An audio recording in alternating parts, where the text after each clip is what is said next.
এসেছে, সেটা তো সেলিব্রেট করতেই হবে, আর সেই জন্যই এই কেক। চলো চলো চলো, কেকটা কাটতে চলো। আস্তে আস্তে আস্তে আস্তে আস্তে। বাহ,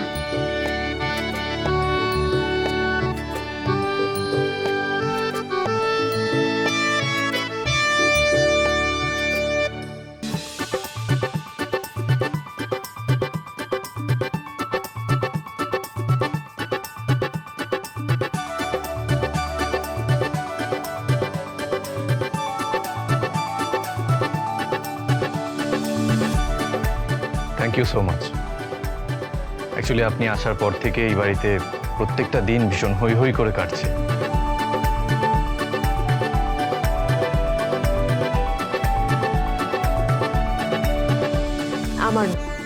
আমার এই বাড়িতে সবার সাথে সময় কাটাতে খুব ভালো লাগে। আর সেদিন যদি আপনার সাথে বাস স্ট্যান্ডে দেখা না হতো আর এই চাকরিটা যদি না পেতাম, তাহলে যে কি হতো। যাই হোক, আজ থেকে আমরা বন্ধু হতে পারি।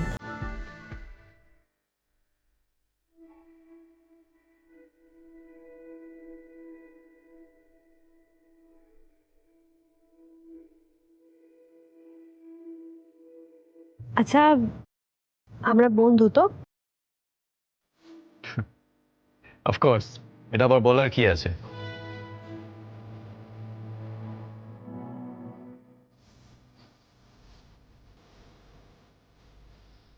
পাপাই, নয়নকে এবার ব্যান্ডটা পরিয়ে দাও। নয়ন, তুমিও নয়নকে ব্যান্ডটা পরিয়ে দাও।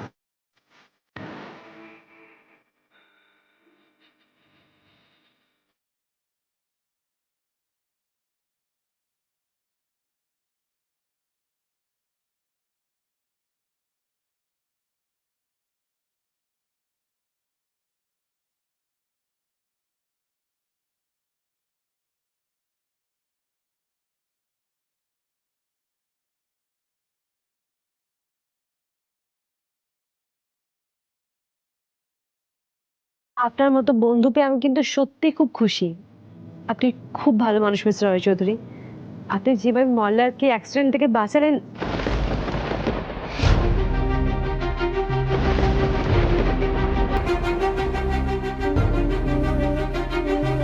আপনি চেনেন ওনাকে? আই মিন, আপনি কি করে জানলেন যে আমি ওনাকে বাঁচিয়েছি? ওনার কথা আপনি জানলেন কি করে?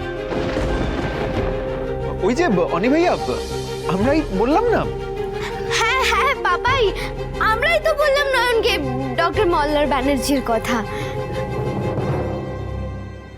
হ্যাঁ, আজকে আমি আসি কেমন? অনেকটা দেরি হয়ে গেছে, বাড়ি যেতে হবে। না না নয়ন, তুমি এখন যাবে না, একেবারে খেয়ে দে তারপর যেও, প্লিজ প্লিজ। নয়ন, বলছি বাচ্চারা যখন সবাই বলছে তখন একেবারে খেয়েই যান না। প্লিজ প্লিজ ডিনারটা করে যাও না। আচ্ছা বেশ, আমি আর কিছুক্ষণ থেকে যাচ্ছি।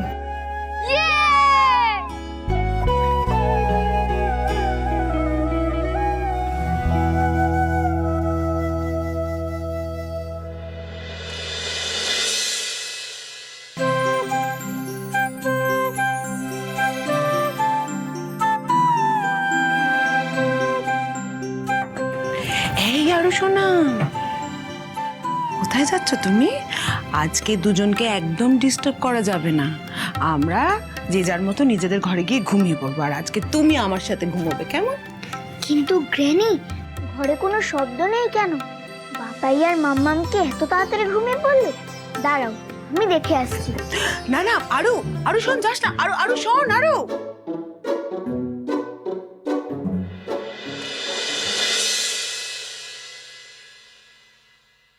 আরো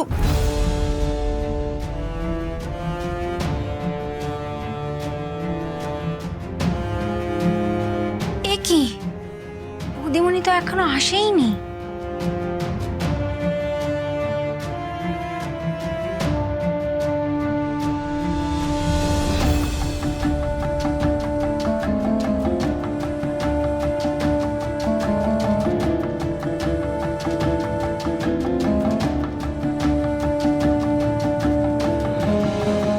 কুকু, হ্যাঁ, তুই আর আরুকে খাইয়ে দাইয়ে ঘুম পাড়িয়ে দে।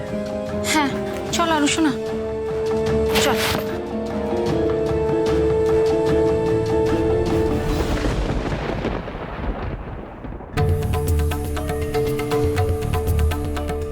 অনেক সহ্য করেছি, অনেক অনেক সহ্য করেছি, আর না। আজ আমার তিয়াসের সঙ্গে কথা বলতেই হবে, ওকে বলতে হবে সংসার আর কাজের মধ্যে যে কোনো একটা বাঁচতে হবে, একটা একটা।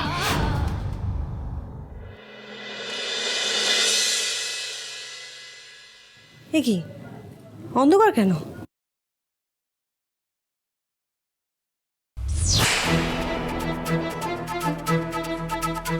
মা তুমি অন্ধকারে কেন বসে আছো? লাইট জ্বালাওনি? আমি তো ভাবলাম লোক। তুমি এতক্ষণ পড়াচ্ছিলে? আসলে মা আমি পড়ানোর পরে আমি আমি আসলে চলে একদম চুপ, কোনো অজুহাত দেখাবে না তুমি। আমি কিচ্ছু শুনতে চাই না তোমার কাছ থেকে, কিচ্ছু না। মা কি হয়েছে? তুমি তো রেগে আছো কেন? রেগে আছি কেন? আবার তুমি প্রশ্ন করছো রেগে আছি কেন? এই প্রশ্নের উত্তর দিয়ে কোনো লাভ আছে? কোন দিন তোমরা আমার কোনো কথার পাত্তা দিয়েছো যা আজ দেবে? মা এরকম করে কেন বলছো? আমি আমি কি করেছি মা? কি করেছো সেটা মুখে বললে তুমি বুঝবে না, আজ নিজের চোখে তুমি দেখবে। প্রতিনিয়ত আমার ছেলের মন তুমি ভেঙে চুরমার করে দিচ্ছ, ওকে কষ্ট দিচ্ছ, ওকে অবহেলা করছো। এসব কি বলছো মা? আমি মল্লারকে কেন? চুপ, একদম চুপ। বললাম না আজ তুমি কোনো কথা বলবে না, শুধু শুনবে। আমি বলবো আর তোমাকে দেখাবো। এসো এসো বলছি।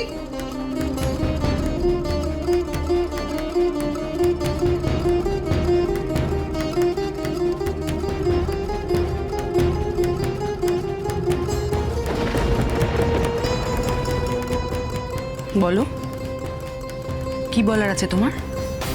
কি অজুহাত দেবে বলো না, কি অজুহাত দেবে? আমার ছেলেটাকে যা কষ্ট দিলে সেটা ফেরাবে কি করে? কি করে ফেরাবে বলো? চুপ করে আছো কেন?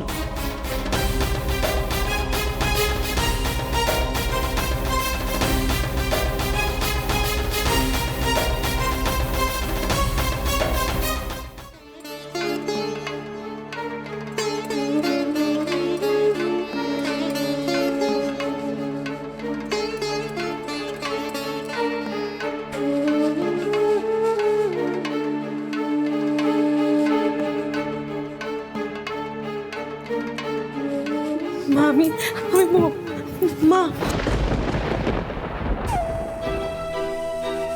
বলো কি বলার আছে বলো। কি কি অজুহাত তুমি দিতে পারো সব বলো, আমি সব শুনবো। শুরু করো। মা মা বিশ্বাস করো আমি বুঝতে পারিনি মা। আমি জানতাম না যে মা, আমি বুঝতে পারিনি। এটাই তো তোমার প্রবলেম, তুমি কিছু বুঝতেই পারো না। আজ 10 বছর ধরে আমি আর মল্লার তোমায় বুঝিয়ে যাচ্ছি, কিন্তু তুমি কিছুই বুঝতে পারো না। 10 বছর ধরে তুমি এই সংসারটাকে অবহেলা করছো, আর আমরা বাধ্য হয়ে সেটা মেনে নিচ্ছি। কিন্তু একটা কথা মনে রেখো তিয়াস, তুমি এই সংসারকে আপন না ভাবলেও আমি ভাবি। এই সংসারের প্রত্যেকটা মানুষের ভালো থাকার, খুশি থাকার মূল্য আমার কাছে আছে। আর সেই খুশি যদি কেউ নষ্ট করে, আমি কিন্তু তাকে ছেড়ে কথা বলবো না। মা, মা তুমি তিয়াসের সাথে এইভাবে কথা বলছো কেন? কেন জিজ্ঞেস করছি? কি হয়েছে এগুলো জিজ্ঞেস করছি? তুই জানিস না আজকে কি হয়েছে? আর কতদিন চুপ করে থাকবি, মুখ বুজে থাকবি? এইভাবে চলতে থাকলে তো তিয়াস নিজের মন মর্জি চালানোর লাইসেন্স পেয়ে যাচ্ছে।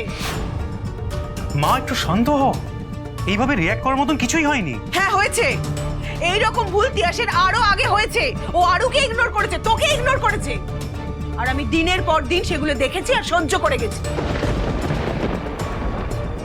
ও বলেছে ও পড়াবে, সেটাও মেনে নিয়েছি, কিন্তু ওর নিজের একটা দায়িত্ববোধ নেই।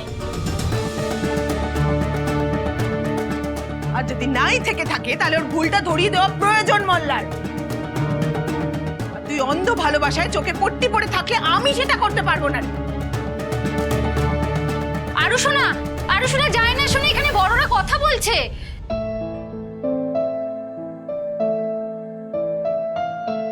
আমি জানি গ্র্যানি, মাম্মাম ভুল করেছে, কিন্তু তুমি প্লিজ আর মাম্মামকে বকো না। দেখো মাম্মাম কাঁদছে। মাম্মাম, তুমি প্লিজ বাবাইকে সরি বলে দাও। জানো বাবাই কত এক্সপেক্ট করেছিল যে তুমি তাড়াতাড়ি চলে আসবে আর তারপর তোমার সঙ্গে ফ্রেন্ডশিপ ডে সেলিব্রেট করবে আর তোমার সঙ্গে অনেক গল্প করবে, তাই জন্যই তো আমরা বাড়ি ছিলাম না। তুমি তো দেরি করে ফিরলে, তুমি কেন হার্ট করলে বাবাইকে মাম্মা?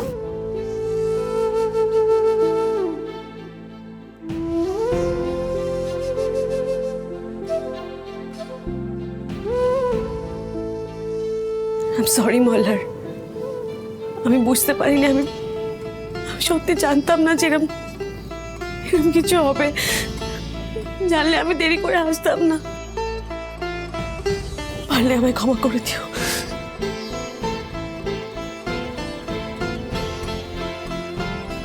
ইয়াশ, ইয়াশ, মাম্মাম, মাম্মা, মাম্মাম।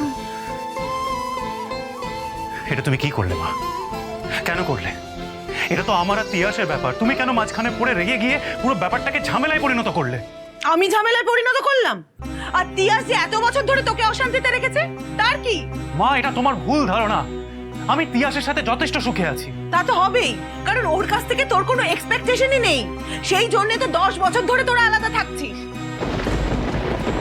সব সময় একটা দূরত্ব আছে তোদের মধ্যে, আর যতবার এই দূরত্ব তুই ঘোচানোর চেষ্টা করিস তিয়াস আবার দূরত্ব বাড়িয়ে দেয়।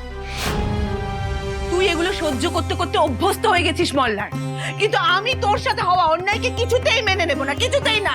আমি জানি তুই আবারও হাত গুটিয়েই বসে থাকবি, তাই এবার যা করার আমাকেই করতে হবে, আমাকেই।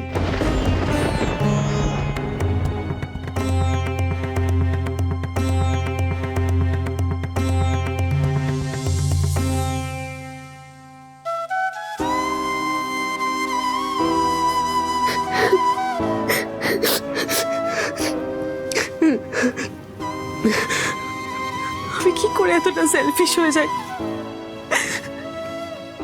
কি করে এতটা স্বার্থপরের মতো ব্যবহার করি আমি। মোল্লা 10টা বছর ধরে আমাকে এত খেয়াল রেখেছে, এত সাপোর্ট করেছে, আমি তাও কেন বারবার ওকে অবহেলা করে ফেলি, কেন ওকে কষ্ট দিয়ে ফেলি।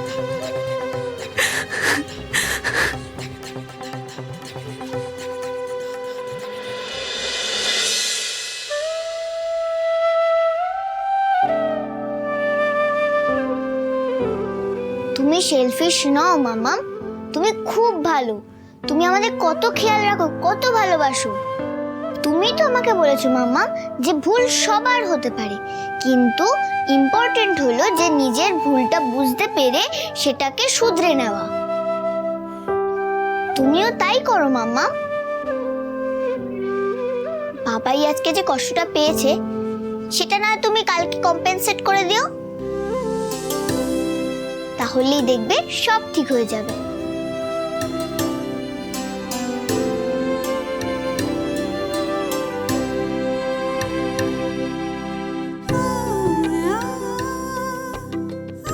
আরু কথাটা তো একদম ঠিকই বলেছে, কিন্তু নিজের ভুলটা আমি শোধরাবো কি করে, আর কি করে বা কম্পেনসেট করবো?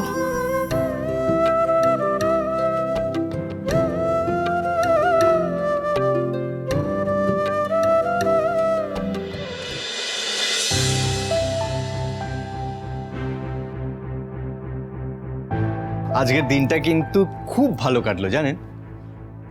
আমার একজন নয়, আজ আমার 2জন বন্ধুর প্রাপ্তি হয়েছে।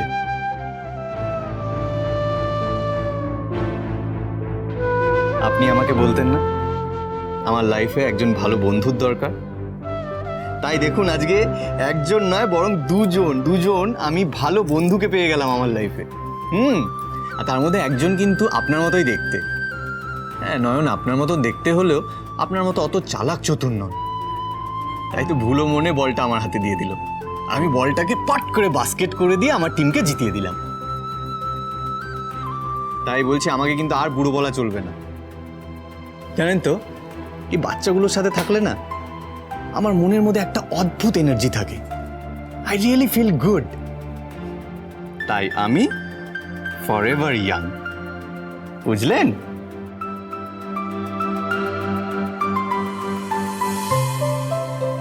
আচ্ছা বিট্টু, আমরা কোনো ভুল করছি না তো গো? দেখো পাপাই কিন্তু অলরেডি নয়নকে বন্ধু ভাবতে শুরু করে দিয়েছে, আর আমাদের মনে যে ডাউটগুলো আছে সেটার রেজাল্ট কি হবে সেটা তো আমরা নিজেরাও জানি না। না না বিট্টু, আমার আমার না খুব ভয় করছে জানো তো। আচ্ছা, এই সব কিছুর জন্য পাপায়ের মনে কোনো চাপ সৃষ্টি হবে না তো? পাপায়ের খারাপ লাগবে না তো? আরু আরু, এত টেনশন করতে করতে তো তুমি আসল জিনিসটাই ইগনোর করে ফেলছো। দেখো একবার, অনি ভাইয়ার মুখে যে হাসিটা ফুটেছে সেটা কি কম কিছু? সেটা কি ইগনোর করা যায়? চলো। দেখো আরু, পৃথিবীতে সবটা তো আমাদের কন্ট্রোলে থাকে না। আমরা যেরকমটা চাই সবকিছু তো সেরকম হয় না। পরিস্থিতি আমাদের যেভাবে নিয়ে যায়, যে রাস্তাটা দেখায় আমাদের সেটাই ফলো করতে হয়, সেটা ফলো করতেই আমরা বাধ্য। কিন্তু পরিস্থিতি তো আমাদের মনেই ডাউটটা তৈরি করছে বিট্টু। নয়ন আমাদের মাম্মাম হলেও হতে পারে। আর এটাই যদি সত্যি হয়, যদি সত্যি নয়নকে ভুল অ্যাড্রেস বলা হয়ে থাকে, যদি সত্যি এটা সির্ফ একটা মিসআন্ডারস্ট্যান্ডিং হয়ে থাকে, তাহলে কত বড় একটা সর্বনাশ হবে তুমি বুঝতে পারছো? আমার মাম্মামের তো এখন একটা অন্য পরিচয় হয়ে গেছে। আমার বোন আরাধ্যা, সে তো এখন অন্য কারোর মেয়ে।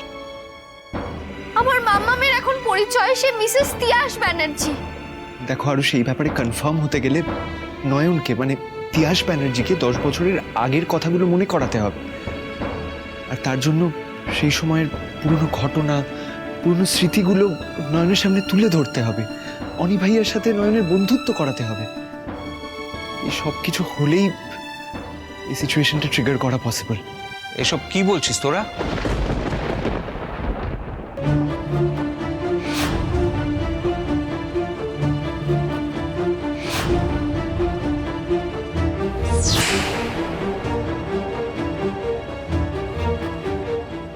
आरू बेटा, तुमने जो बोला वो सच है क्या? मतलब आरोही और अवधर आराध्या बिटिया जिंदा है? बोलो आरू बेटा, बोलो, चुप मत हो रहो, चुप করে দেখো না, বলো।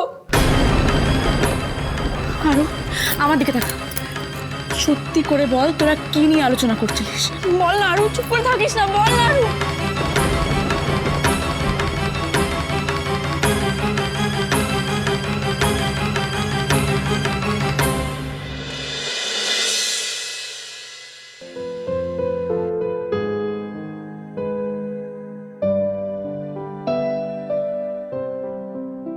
কাকিমা, আমি জানি আমি এই বাড়ির কাজের লোক, আমার এই বাড়ির সব ব্যাপারে কথা বলা উচিত না, কিন্তু কাকিমা একটা কথা আমি না বলে পারছি না। শোন কুকু, এবারই সবাই তোকে পরিবারের অংশ বলেই ভাবে, তাই জন্য যা বলার সরাসরি বল। আমার মনে হয় কাকিমা তোমার কিছু একটা ভাবা উচিত এবারে। দেখো এভাবে আর কতদিন চলবে? বৌদিমণির নামেই দাদাবাবু স্ত্রী। দেখো, নিয়ম মেনে 7 পাকে বাঁধা, গাঁট ছড়া, সিঁদুর দান, এসবের তো একটা মূল্য আছে বলো। তাই আমার মনে হয় যতদিন না দুজনের নিয়ম মেনেই বাঁধন পাকা হচ্ছে, ততদিন বৌদিমণির এ সংসারে মন টিকবে না। তুই ঠিক বলেছিস কুকু, এতদিন সময় দেওয়া আমার একদম ঠিক হয়নি। আমি ভেবেছিলাম দুজনের সম্পর্ক মজবুত করার জন্য, দুজন দুজনকে অ্যাকসেপ্ট করার জন্য সময় দেওয়া দরকার, কিন্তু 10 বছরেও যেটা হয়নি সেটা এবার আমাকেই করতে হবে, যেভাবেই হোক, জোর করে হোক, ওদের ওপর চাপিয়ে দিয়ে হোক। তিয়াসকে অগ্নিসাক্ষী করিয়ে মল্লারের বউ আমায় করতেই হবে, আর তার জন্য যত দূর যেতে হবে আমি তত দূর পর্যন্ত যাব। কিরে বল, দিদিকে সত্যি বেঁচে আছে আরু? তোদের এখন এসব কথা বলার মানে নাকি? আমাকে খুলে বল আরু, প্লিজ বল। কি হলো? কি হলো? কিছু বল, চুপ করে আছিস কেন? কি আশ্চর্য! তোরা কি আলোচনা করছিলি আমরা কিন্তু শুনেছি। তোরা বলছিলি তো যে নয়নের আরোহী হওয়ার একটা সম্ভাবনা আছে, কিন্তু ওর এখনকার পরিচয় তো মিসেস ব্যানার্জি। কি সব বলছিস তোরা? তোরা দুজনেই চুপ করে গেলি কেন? আমাদের তো জানতে হবে কিছু একটা। अग्नि को साक्षी मानकर অনিয়া আর আরোহীর গাঁটছড়া বাঁধা হয়েছে। উন দোনো ने शादी की है। তাহলে আরোহী অন্য কারো স্ত্রী কি করে হতে পারে? ও কার স্ত্রী?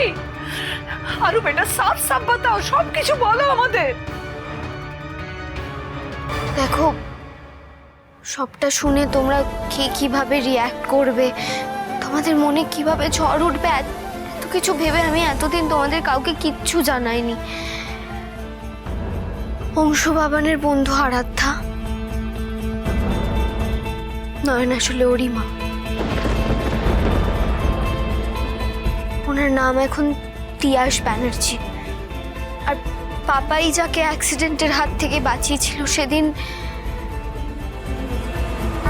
ডক্টর মল্লার ব্যানার্জি, উনি নয়নের হাজবেন্ড।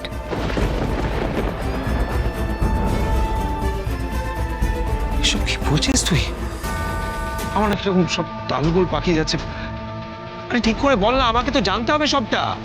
ফুফাজি, তুমি প্লিজ একটু শান্ত হও। আরও সবটা বলছে। আমার বন্ধুর মা শালিনী আন্টি, মানে ডক্টর শালিনী, তোমরা সবাই তো জানোই, তোমাদের বলেছিলাম, যার আন্ডারে আমি ইন্টার্নশিপটা করছি। हाँ हाँ याद है। তারপর বল। সন্দেহটা আমার বাড়ি থেকে হলেও সবটা জানা শুরু হয় ইন্টার্নশিপ থেকেই।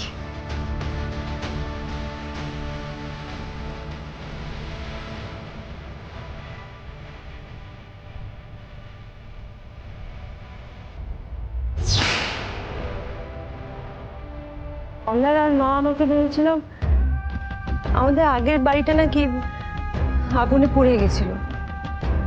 আমরা নাকি তখনই ইনজিওর্ড হই, আমি এটাই শুনেছি। তারপর আর আমার কিছু মনে নেই। এখানে তো কোনো বাড়িতে কোনোদিন আগুন লাগেনি। তবে হ্যাঁ, এখানে একটা কারখানা ছিল, ওইটাতে আগুন লেগেছিল, তবে 10 নয় 12 বছর আগে। এত বড় একটা কথা তোরা আমাদের কাছে গোপন করে গেলি, একবারও বলার প্রয়োজন মনে করলি না? আরো আরো এই কথাটা তুই আমাকে আগে কেন জানাসনি? আরো কেন? কথাগুলো অনেক জানা দরকার। হ্যাঁ, 10 সাল গুজর গয়ে, ছেলেটা আরো একে ছাড়া কষ্ট পাচ্ছে। ও ভাবছে যে আরো মারা গেছে, ও জিন্দা নেই है। देखो, এই খবরটা যদি অনেকে দিই না, उसको जीने की उम्मीद लौट आएगी, वो फिर से खुश हो जाएगा। मैं भी অনেক जाके सब বুয়াজি, बताती প্লিজ हूँ। প্লিজ শান্ত হও। তাহলে শুন তো লোক আরো কি বলছে। কুট্টি, ডার্লিং দাদি, ডার্লিং দাদু, আমি তো প্রথমেই বললাম যে আমি কেন তোমাদেরকে এতদিন সবটা জানাইনি। আর তাছাড়াও আরো একটা কারণ আছে। সেটা কি? আরে কারণটা তো বলবি কি? আমি কিছু বলে পাপাইকে এখনই কোনো মিথ্যে আশা দিতে চাই না। মিথ্যে আশা? মিথ্যে আশাটা কি আরু? আরে নয়নী যে আমার মাম, সেটার কোনো প্রুফ তো আমার কাছে নেই। अरे आजकल मेडिकल साइंस तो कितना एडवांस हो गया है, और ये सब प्रूफ करने में कितना टाइम लगेगा बोलो? একটা ডিএনএ টেস্ট করলেই তো হয়ে যায়। ফুফাজি, বুয়া, তোমরা বোঝার চেষ্টা করো, এই ব্যাপারটা এতটা সিম্পল নয়। চাইলেই তো আমরা এরকম একটা টেস্ট করাতে পারি না। এর একটা লম্বা প্রসেস আছে, অনেক পারমিশনস নিতে হবে। আর ধরো আমরা টেস্টটা করালাম, কিন্তু তারপরে যদি আমরা জানতেও পারি যে নয়নী আরোহী দিদি, তাহলেও তো সে এখন অন্য একজনের ওয়াইফ। সে তিয়াস ব্যানার্জি হিসেবে অন্য একজনের মা হিসেবে নিজের লাইফটা লিড করছে। আর তাছাড়া নয়ন, মানে তিয়াস ব্যানার্জির মেয়ে আরাধ্যাই যে আমাদের আরাধ্যা, সে ব্যাপারে তো আমরা এখনো কনফার্ম নই। আচ্ছা ফুফাজি, চণ্ডীতলার যে অ্যাড্রেসে এই পুরো ঘটনাটা ঘটেছিল, সেখান থেকে কি কোনো ইনফরমেশন পাওয়া যাবে? মানে আরোহী দিদিকে যে ডক্টর ট্রিট করেছিলেন, সেই ডক্টরই ডক্টর মল্লার ব্যানার্জি কিনা, সেটা জানলে তো আমরা অনেক কিছু জানতে পারবো। সেটা তো তিতলি একমাত্র দেখেছিল।